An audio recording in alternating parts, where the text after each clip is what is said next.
Alright, so I just want to start this off by saying that I have been maining Excalibur since I started playing Warframe. He was always my favorite, and then when the Sacrifice launched, I switched over immediately to Umbra. He is by far my favorite Warframe in the game. No one even comes close. He is my most played Warframe by a metric mile. I love this guy. He is my favorite. He is my favorite for sure. So with this build, I wanted to make something on Excalibur that felt comfortable on all fronts, felt comfortable with energy, felt comfortable with damage, felt comfortable with tanking. Everything just felt good. And I think I finally have that down with this build, and that's why I would like to share it. Because honestly, I think if you enjoy Excalibur even half as much as I do, I think you should definitely give this build a try. It's a lot of fun. You're not taking anything seriously. Everything feels easy on this build. Everything feels great.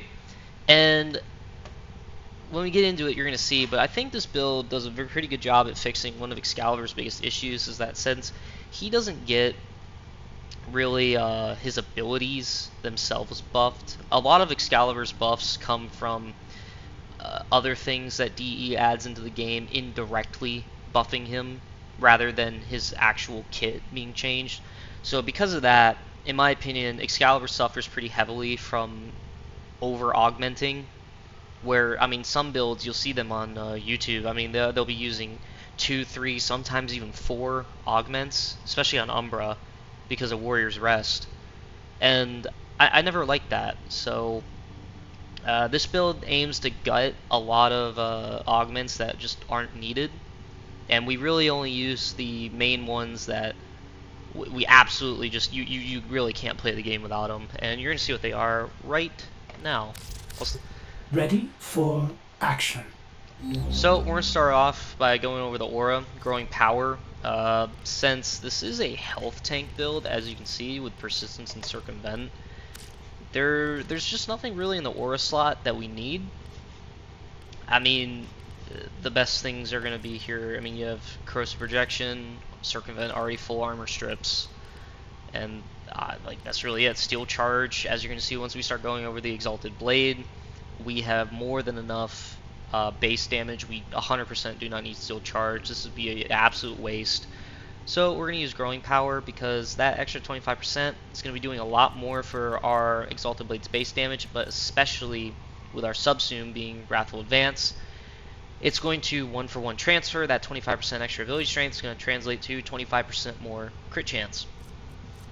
And since this is base crit chance, we get a 316% bonus melee crit chance. It's insane. I don't need to tell you that.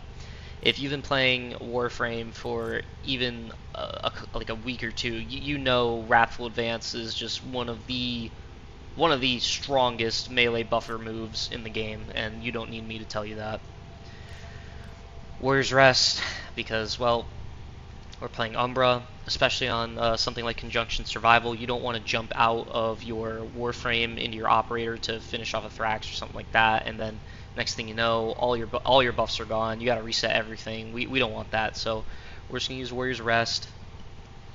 Just nip the problem in the bud immediately. Get rid of the passive. We don't need it. Get the extra strength. Then all 3 Umbral mods, just to help buff up our armor, health, and ability strength values. Equilibrium. At one point, I was trying to use the Violet Equilibrium shards, but I didn't feel like it was enough, especially when you started going into co-op with this build. I just felt like in co-op the energy flow just wasn't as good, so I just opted to full-on Equilibrium. And plus, honestly, like once you really get into it, there's nothing else in the slot that becomes really mandatory that you need. So full-on Equilibrium just only made sense in my opinion, so that's why it's here. Archon Flow, to obviously we're going to need that to proc our Violet Archon shards. Spoilers, we are running them. And then we can also force proc the ability, or the cold damage modifier on here for extra energy orbs.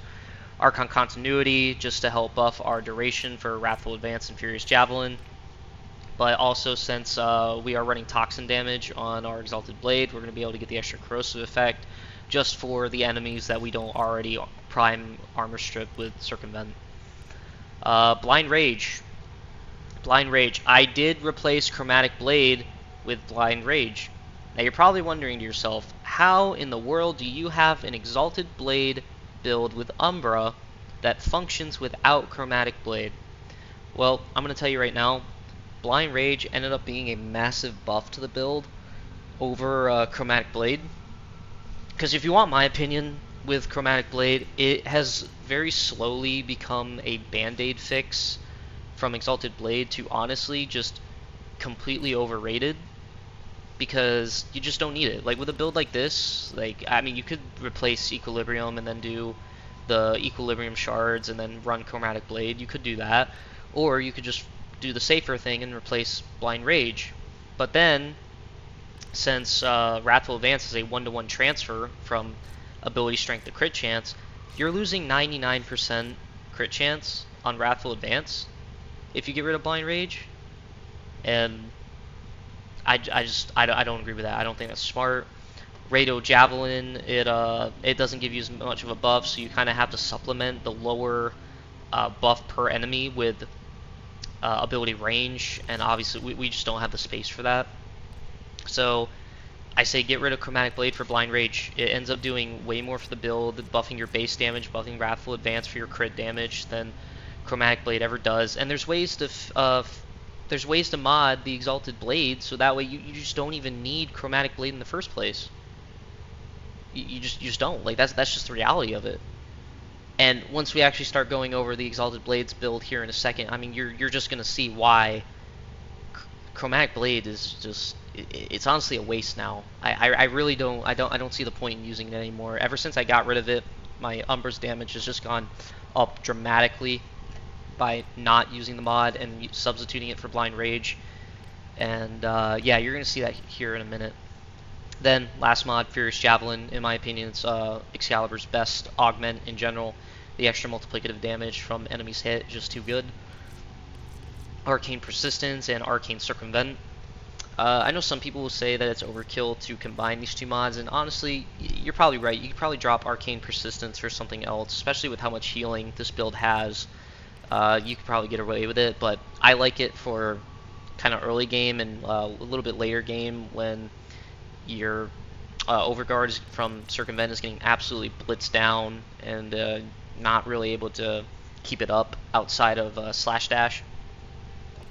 And then, since the Acolytes, their abilities can cut through Shield Gate, since when this isn't equipped we are going to have our shield, since it can cut through Shield Gate and they do a lot of damage, I mean, just having that cap that says you cannot do more than X amount of damage to me at this time, it helps. Again, because it goes for that comfortable feeling that I was talking about, where you're just playing the game, you're just chilling. There's nothing about this build where you're sitting there, you're going, oh, well, I got to keep this up or I die. Oh, I didn't do this in time. Because you see a lot of builds on Umbra where they say, oh, yeah, like, look at all this damage you're doing, but our defense is to go into our operator, do some nonsense there, and you have to do that every 6 seconds or you die.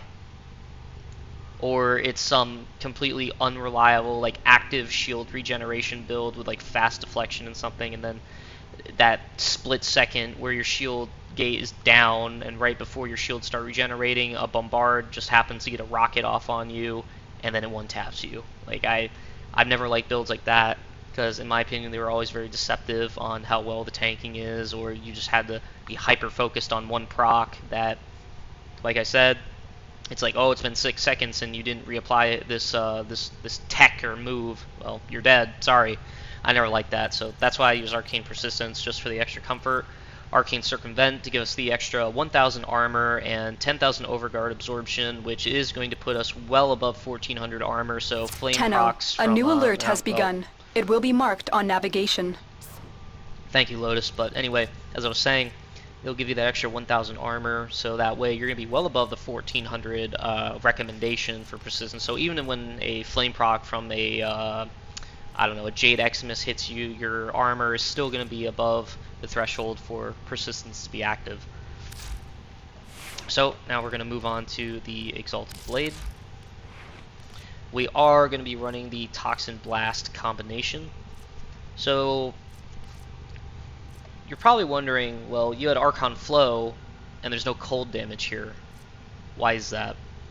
We're going to talk more about that when we get to talking about melee afflictions, which, in my opinion, is Umbra's best melee arcane in the game. It's not even close. This thing obliterates melee influence in the damage department, and we're going to show that later once we get to the gameplay portion. But for now, primed Smite mod. I mean, it's an extra multiplier. Not enough said. Extra multiplier.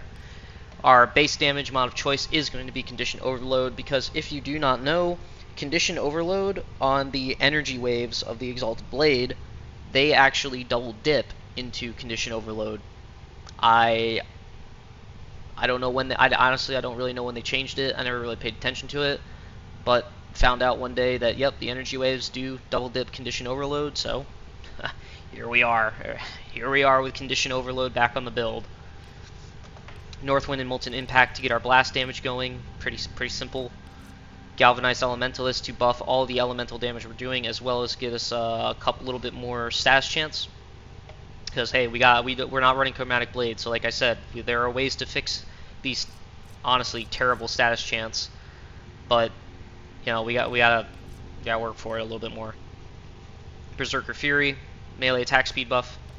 Prime Fear Strike for our toxin damage for Archon continuity, also because it's the only primed melee elemental mod in the game, so he was just kind of the de facto way to go. Weeping Wounds, this is going to be our main way to supplement our status chance outside of Chromatic Blade since we're not running it.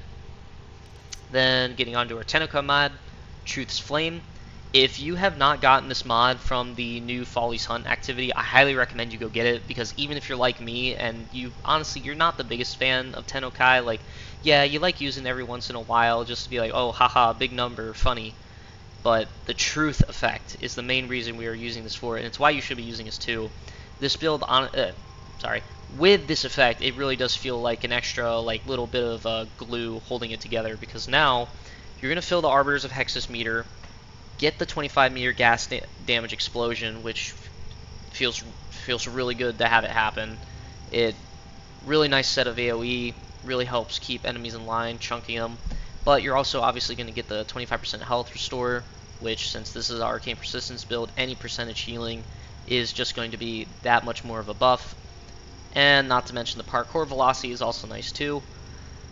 I'm very excited to see what DE comes up with, because there are some of the faction effects that are really cool. So I'm hoping we get more Tennokai mods like this in the future. But yeah, that's it really for the mods. All basic stuff just combined together equals something pretty amazing. But for the main thing you're probably wondering, why melee afflictions? Why not melee influence? Well, I'm going to be honest with you. When we were doing a melee influence setup, I was doing, just because I personally like it, I was doing electric gas.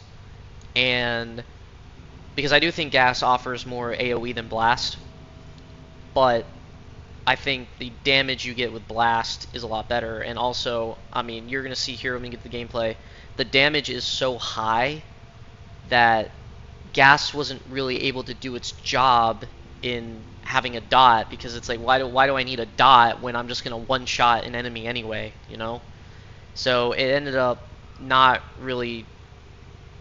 This build ended up not letting gas shine just because of how much upfront damage it already had. So I figured, if we already have enough upfront damage and it's a health tank build, why not just go blast, get the extra AoE from there, go toxin, so that way we do still have some dot damage, and for obviously Archon continuity for the extra corrosive procs outside of enemies we don't hit with Arcane Circumvent. But with afflictions, this is a lot of unique interactions in the fact that you can basically turn any status effect on an enemy into Exalted Blade damage, because since the Exalted Blade is obviously an ability, when you hit someone with melee afflictions and it force procs those existing status effects already on it, even if it's a status that you didn't apply, like let's say it was a teammate or a pet, little hint for later with the cold damage, when you force reapply those stacks with afflictions, it then is converted into ability damage from the Exalted Blade. Therefore, it's able to activate a whole slew of things, like such as Arcane Impetus, an Archon mod, anything of that nature. So that's why I really like melee afflictions. And then not to mention, when you're applying that many status effects at one time on an enemy, it basically turns into a nuke in itself. And I just like this more because with Slash Dash able to constantly go around targets, it feels like it's staying up all the time versus you're at the mercy of melee influence's cooldown and actually getting the electric proc. So I just like the melee afflictions because yes, while when melee influence procs, obviously it has a very high impact, but it's that like one thing every 15 seconds, whereas this is just all the time. Just whenever you decide to use a ground slam or slash dash, you're just always getting value from this. That's why I prefer it over influence. And then not to mention the damage you're getting off of this is nuts. Before we move on to the pet, we're gonna go over the shards. We are running 2 Topaz shards because since we are running persistence, I don't think 1,000 health is very comfortable on a persistence build. 2 seconds of health gate is not really my cup of tea. I definitely want to make that be a bit more. So we have 2 Topaz shards to stack an additional 900 health in total every time we get a blast damage kill. Then we have 3 melee critical damage shards, because each one of these is giving me a 1.5x crit damage multiplier, and because Wrathful Advance is allowing us to get guaranteed red crits, this is going to be tripled. Meaning that this 7.7x crit damage multiplier is going to be 23.1x on the final damage with Wrathful Advance applied. And you're probably wondering, where is the Amber Shard for casting speed? Well, the truth is, I don't think Umbra really needs it, because with Slash Dash, casting speed doesn't really affect this move at all, just because of the nature of it. It's a dash, and then, I mean, if this move ends up going off quicker, that also means you're cycling out of invincibility frames quicker, which you don't want. Wrathful Advance is just a literal teleport. I mean, casting speed actually just does not affect this move at all. Exalted Blade, I mean, yeah, if you really need to draw the Exalted Blade 37% faster, I guess go for the Shard, but ultimately worthless. So that's already 3 moves where casting speed is just really not doing anything for you at all. Now, Radial Javelin, this move is decently slow, so I guess an argument could be made there for, oh, because this move is slow, you need the extra cast speed. I don't think so. This build is so tanky that you know, being in those frames for a little bit extra is not going to kill you. Trust me, it's not. But also, this is not a move you're using often enough to where I think it warrants cast speed. Because, yeah, I mean, you see right there, duration's 25 seconds. So you're gonna put a shard on for casting speed for a single move that you're only using once every 25 seconds. Like, I think that's a waste. But if you really can't live without your shard, then just get rid of one of the 3 violet shards, replace it with an amber shard, and you'll be all good to go. So that's that. Moving on to our pet. Now, this is a melee build, so obviously we're going to be using Prime Pack Leader. And as you saw, we are stacking health, so we're going to be using Link Vitality just to make sure our Volviphyla gets absurd amounts of HP. Hunter Recovery, so that way we can heal as much as possible. Viral Quill, Synth Deconstruct, these two mods go great together because, I mean, well, let's be honest, it allows the Vulpaphyla to prime a bunch of enemies with Viral Quills and then make them eligible for Synth Deconstruct. Fetch is, I mean, that's pretty much obvious. Duplex Bond, Tenacious Bond for extra crit damage. Momentous Bond, this is your flex spot, I'm not gonna lie. If you don't feel like you need Momentous Bond, you can definitely get rid of this. Your pet's not going to die anyway because of these two mods right here, so if you want to get rid of Momentous, you definitely can. Seismic Bond, this is going to help return some of our ability efficiency that we lost due to Blind Rage back to us, so this is going to help us bring our efficiency back up to 75%. And also it just does give the pet a little bit of a AoE on their melee attacks, helps spread the cold damage around a little bit easier from them, so yeah. But that's that. Give you another second to look, and then we're going to move on to the claws. Panzer Claws. I am running Frenzied Posture because we do not want Assassin's Posture, because with Assassin's Posture they are going to target Eximus enemies, and we do not want that. We do not want that because we want to be able to go over them ourselves and absorb their Overguard with Arcane Circumvent. That's why I'm just using Frenzied Posture, just so that way it helps spread around the cold as much as possible. Also because it'll increase the duration of the cold, giving us a much larger window to hit them with a slash dash or a ground slam, to then allow melee afflictions to then force reproc the cold, and give us, which in turn gives us more crit damage against that enemy, but also reprocs Archon Flow. So that's why we're going with Frenzied rather than Assassin. Then your standard stuff, Bite, Maul, Precision Conditioning for slash, Chilling Claws for cold, Swipe for additional AoE, then Magnetic Claws and Radon Claws just to help buff up the elemental damage and whatnot, and the crit damage, and then Frost Jaw to further buff the cold damage and status chance. So, pretty basic stuff. Once again, just give you another second to look. Alright, then we're going to move on. But, yeah, I think it's time to just put my money where my mouth is, honestly. I think I've said enough, and I think I just need to prove that melee afflictions is going to be better than melee influence, and I think it's gonna do enough to prove that Chromatic Blade honestly now is just not a waste. In my opinion, the highest damaging These foes Exalted deserve Blade your builds. respect. Oh, God, Honor that was them loud. with quick deaths, and I with your victory. Anyway, motherfucker. But I've always felt that personally the highest damaging Exalted Blade builds have always came from non-Chromatic Blade The builds. Orican Neural Sentry is attempting to purge you from this place. And Stand by I'm for life hoping support. that with this right here, I'm going to be able to prove that to you. Look at that, we already got the Truth Effect proc. Now, we do need to start getting some equilibrium stuff going here. I am going to drop the Exalted Blade for a second because I did realize we did not snapshot growing power. We're going to snapshot growing power. Circumvent to absorb some HP. And then once our pet starts getting some equilibrium stuff going, there we go. We're going to be able to do Wrathful Advance. But I mean, you see there when the KPM wasn't good because we're still in the setup phase.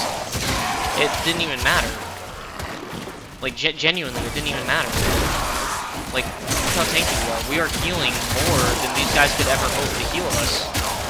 And we haven't even used Furious Blade yet. Or Furious Javelin yet. And look how hard we're hitting. Reapply crit chance. There we go. Now we got the build. Now we got the build flowing. Boom. Boom. Full armor strip. Oh, there's an Eximus enemy. Go. 10,000 Overguard. That is why we don't need Prime Sure-Footed. Because all the Overguard we absorb from Eximus enemies is going to act as our Prime Sure-Footed anyway.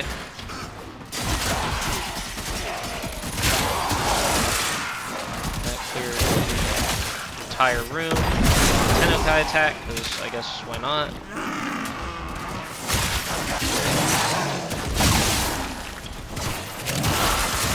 But yeah, as you can see, super high damage. There's a 4.2 million right there, and nothing about this is just really like, oh man, using an active shield gate build where, oh, if you don't use slash dash every half second, then well, you're gonna die, and then you're just waiting for something to somehow cut through your shield gate and still kill you anyway. And then it's not a passive shield regen build where, oh, well, that split second between waiting for my shield to come back and my shield gate ending, some random enemy shot me and absolutely one-tapped me into oblivion. None of that nonsense. It's just purely the overguard, your HP, which, I mean, you're seeing it right now. They can't cut through it anyway. We're just way too tanky. And then with slash dash also keeping us completely invincible. There's just not really anything these guys can do to me.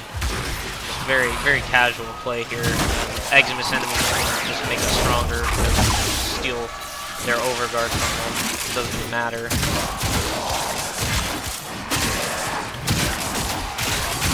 And then as long as we're using slash dash, we're going to be applying melee afflictions. Steel going. And keep in mind, we still have yet to use Furious Javelin. So, yeah. Kind of the thing. Like, you don't need Furious Javelin. Tenno, but it's if there you have a for, this would be an excellent like, place to deploy disruptions and like those enemies that are, absurdly tanky for the sake of being absurdly tanky, like Necromex in the, fuck, I forget the armor's tile set they're called. The Sanctum, I think it's called. But yeah, it's really just for enemies like that that are absurdly tanky for the sake of being absurdly tanky, and also just for having fun. And we're gonna go ahead. We're gonna proc Furious Javelin here, since the Sentients are about to spawn and the Acolytes. But those Oculists are scanning for targets. yeah, we're at a 999% Furious Javelin. So that's pretty epic. Then we're gonna go ahead, fully armor strip you with Circumvent because we can. And you're dead. Oh, and Wrathful Advance ran out right there, so that's why you didn't get one tap, because we didn't have our crit. We were only at 15% crit chance. But as you can see with Wrathful Advance, we do fix the crit chance problem on Umbra very easily. I'm actually glad our Overguard broke right there, because now I can show that you don't need Overguard. And this is where Persistence comes in. Just to show that, oh, yeah, I mean, Persistence is there. It's definitely nice to have. But even that is unnecessary. So we could probably if you need to leave, extraction is ready. These guys Void signatures, but outside the corrupted. They are draining your life support, and fast. Eliminate them quickly. I hope. The Sentient is onto you. Look out for troopers.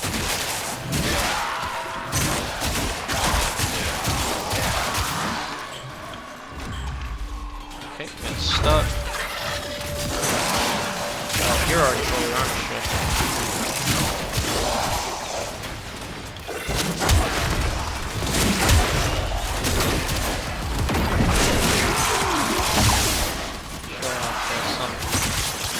Wait, that didn't count as a kill? Whatever. Even like stuff like that, it doesn't matter. Once it gets going, Weeping Wounds is nice to help keep applying status effects, but again, like a bunch of stuff on this build, it's not needed. Everything on this build is already solid enough to where it's not necessary, it just makes everything better, if that makes sense. It just helps improve your life, rather than with a lot of stuff on Umbra builds previously being, oh, if you don't use this, then you're gonna die.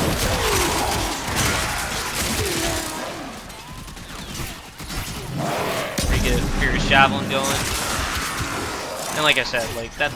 I get why some people say that Furious Javelin, the animation is long, so they put the ambush right there. But I mean, every time I've gone to pop it, we've never been in danger, as I'm pretty sure we can very see, that's why I've always felt like an Amber Shard was just unnecessary, because it's a move that you only really need to proc. Like if I was like really trying here, and I was like, oh, my cooldown's done, gotta make sure it's up, then it's a move you only need to proc every 5 seconds.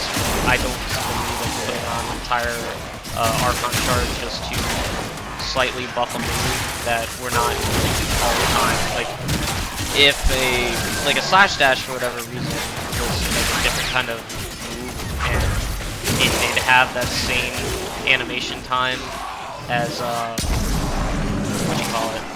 As radio javelin, then alright, yeah, in that situation I guess I could I would be more understanding to an Amber Shard, but something like this, like, no, I don't think it's necessary at all. That's why I don't use it.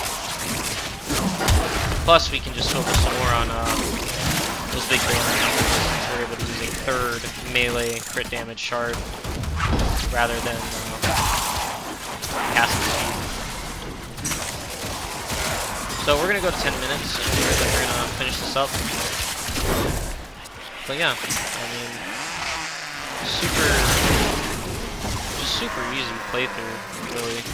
Malice, no problem. We can armor strip you because, well, it's easy. 3-5 Pierce Javelin, and then boom. First slice completely kills me.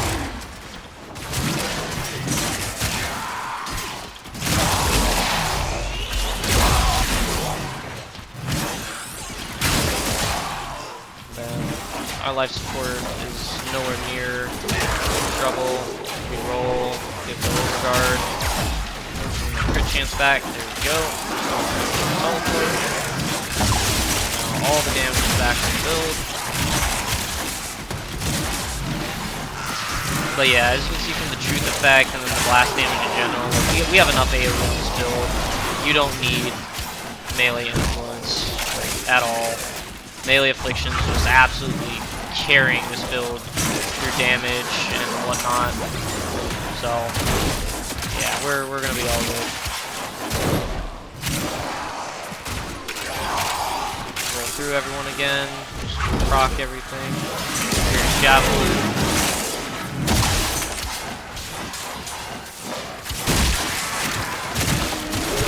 Million right there.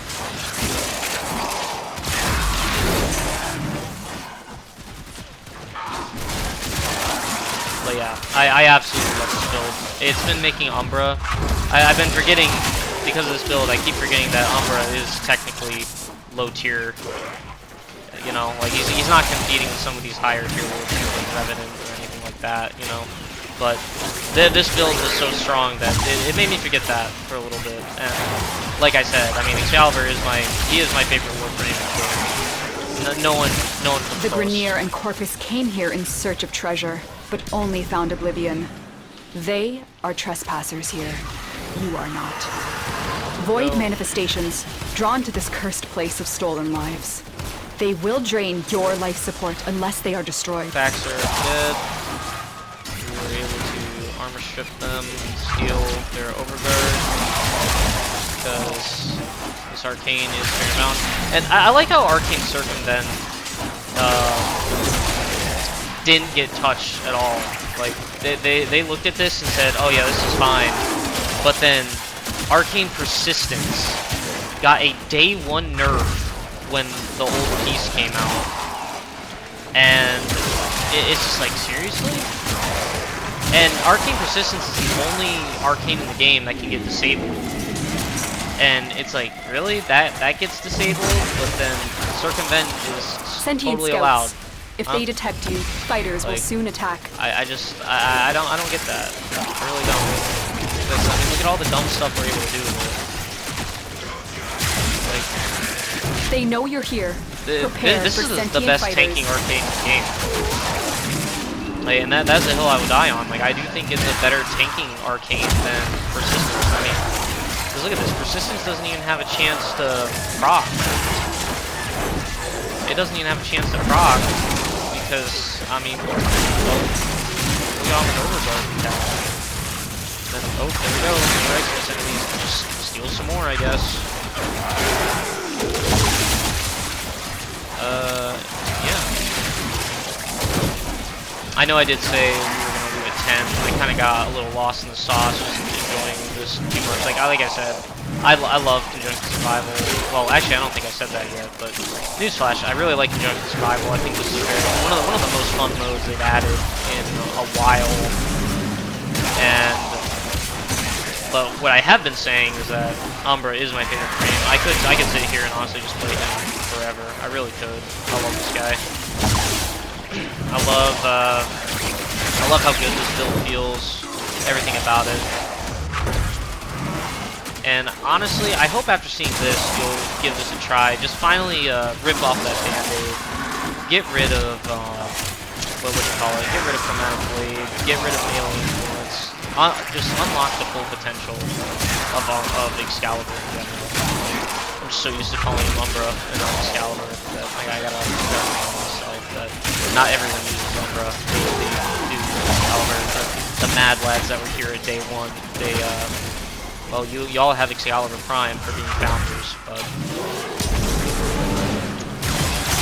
man, that's a Warframe I wish I could have owned was Excalibur Prime, but sadly I didn't even know Warframe was a thing back then. So we're not gonna armor strip this guy. We're just gonna go ahead and absolutely obliterate him. Yeah. Like, I mean, it just speaks for itself. And you're able to move around the field so fast because of slash dash. Like I said, I think that's just another reason why we just don't melee influence. Not to mention the gas damage from the true effect just also fulfilling that purpose as well. So yeah, like there's luckily with a lot of the stuff we've been adding, they can compete with melee influence now.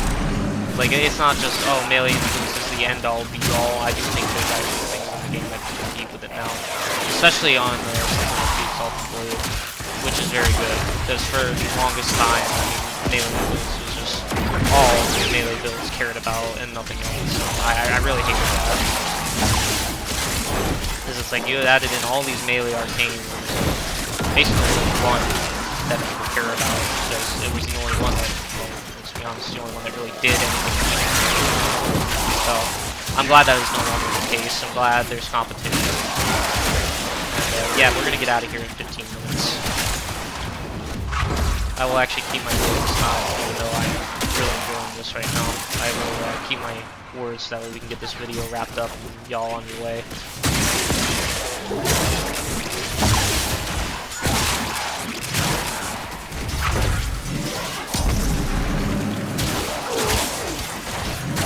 Yeah, I hope, just in conclusion, as we get down to the last couple seconds, I hope that this really convinced you.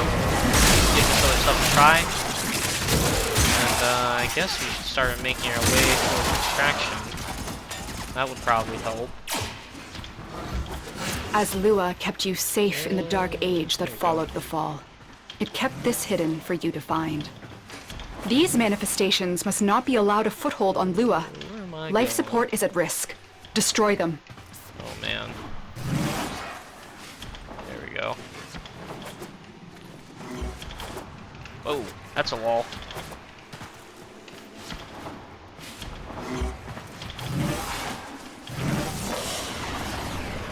Your will was greater. This is good. I guess we'll bring up the stats. Let's see. Yeah, 1,458 kills over 15 minutes. That's like that was right under 100 kpm. That was just right under 100 kpm. That was probably my fault for missing some stuff. So yeah, that's the build. I'll put everything up on screen one more time just so you can get one last look at it. And as I was saying right at the end there, I really hope this convinced you to go ahead, give it a try, take off Chromatic Blade, rip off that Band-Aid, put in another mod slot of your choice. It doesn't even have to be Blind Rage if you don't want it to. Just replace Chromatic Blade. You don't need it anymore. It's trust me, it's holding you back. It is holding your Excalibur back. So, there we go. New alert marked Exalted on navigation, Tenno. Give you another few seconds to look at this. Go back over to the pet.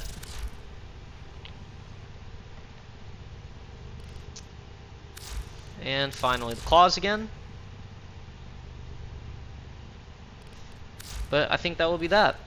So, I appreciate you for giving me your time to try and explain and show off If why I do lost on think the this plains is... outside Cetus, you may Damn it, derive Ordis. sustenance from mineral-dense termite droppings, which the Ostrons call Ito Da.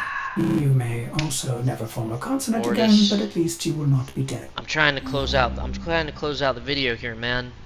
Anyway, as I was saying, appreciate you for giving me your time. I hope this did convince you to give this build a try, especially if you like Excalibur even half as much as I do. And I think that'll be all from me. See you later.